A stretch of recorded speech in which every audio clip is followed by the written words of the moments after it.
Okay, so we're doing side kick and I call it dragon, with the palm up. And from last week we start up here. This is that squatting cross hands, and then you just separate the hands and do an extension side kick. You swing the left foot back behind you, drop your weight onto it and drop into the needle at the bottom. And then from here you lift up the hands, you head into the diagonal. You're going to kick with the right foot toed out, step out with that right foot, put your weight on it and chop with the left palm up. Right palm and thumb pointing down. Side kick.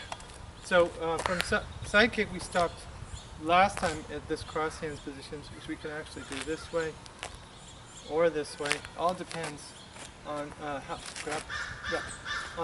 strong the grab is. This is a nice release on the elbow, by the way, and this will get you ready for your side kick. So this hand, like you can see, if he's got it, that's great. What you're going to do is take it and kind of just pull it through. That'll get you a nice kick. So you separate the hand as you kick, so you're really pushing him out. You can also lock the arm straight and really peel him out to my right. Move his head forward and then kick him.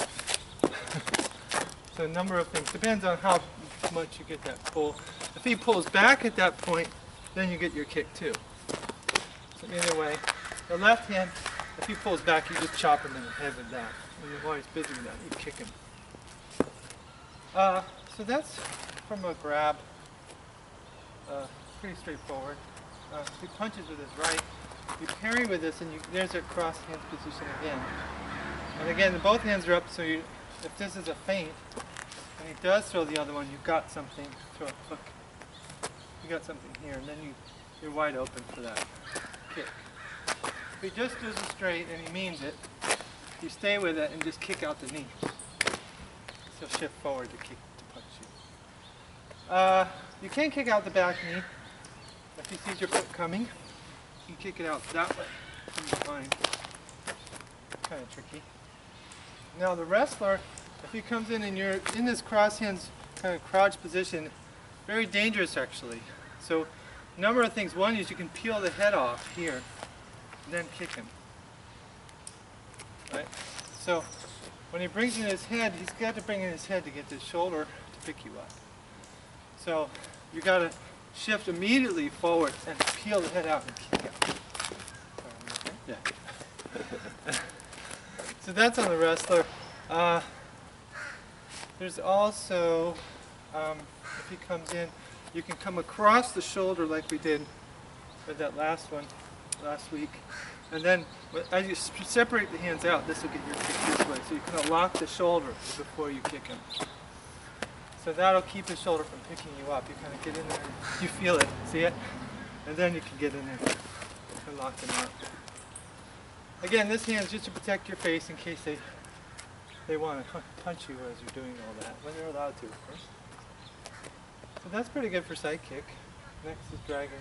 Sure, yeah, let's do it.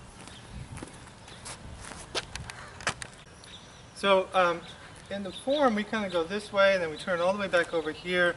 Anytime you see that, it's multiple attackers. So it's getting you ready to like address different directions at all times. So from this guy, we come back and we have another person coming here, and we're trying to deflect and break their arm and then kick them. And then maybe his friend is coming now, and we're going to come here into this dragon position. Okay. So that's why we're facing another direction. We have different opponents. Let's do this angle. So we're just looking at after the kick.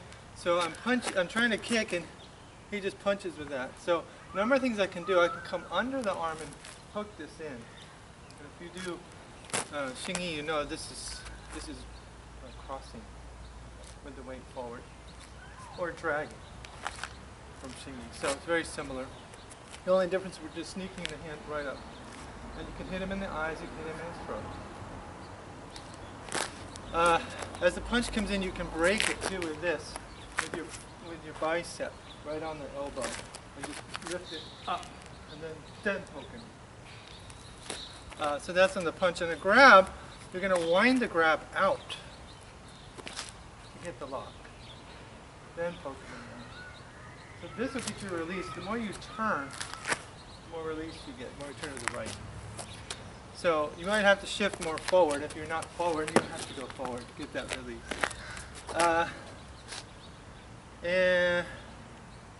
And if you're doing this and he tries to punch with that hand, you've got this to block.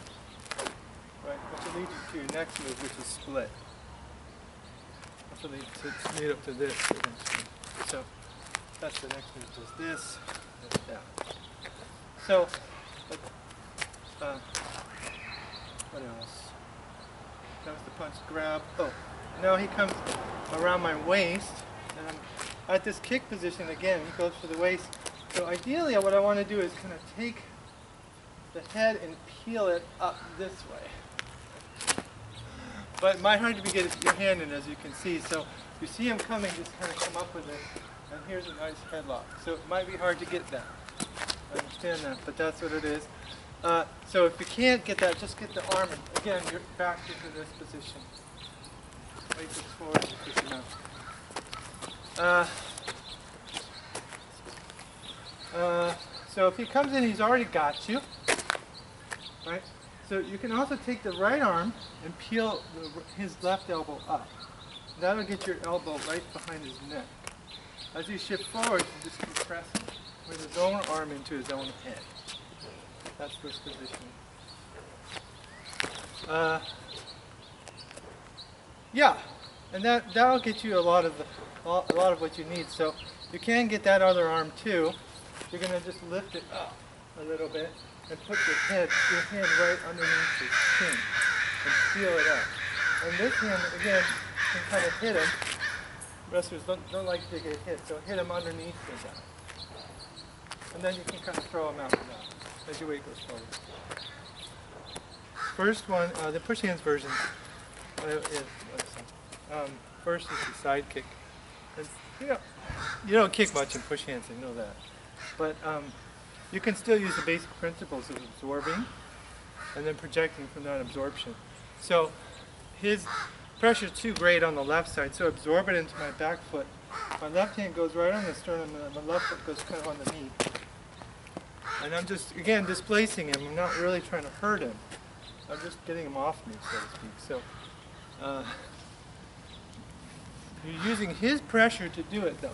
So what makes this one hard is you don't want to move that shoulder back, which is very hard to do because you're shifting back in this case. So you tend to do that with your weight going back, see?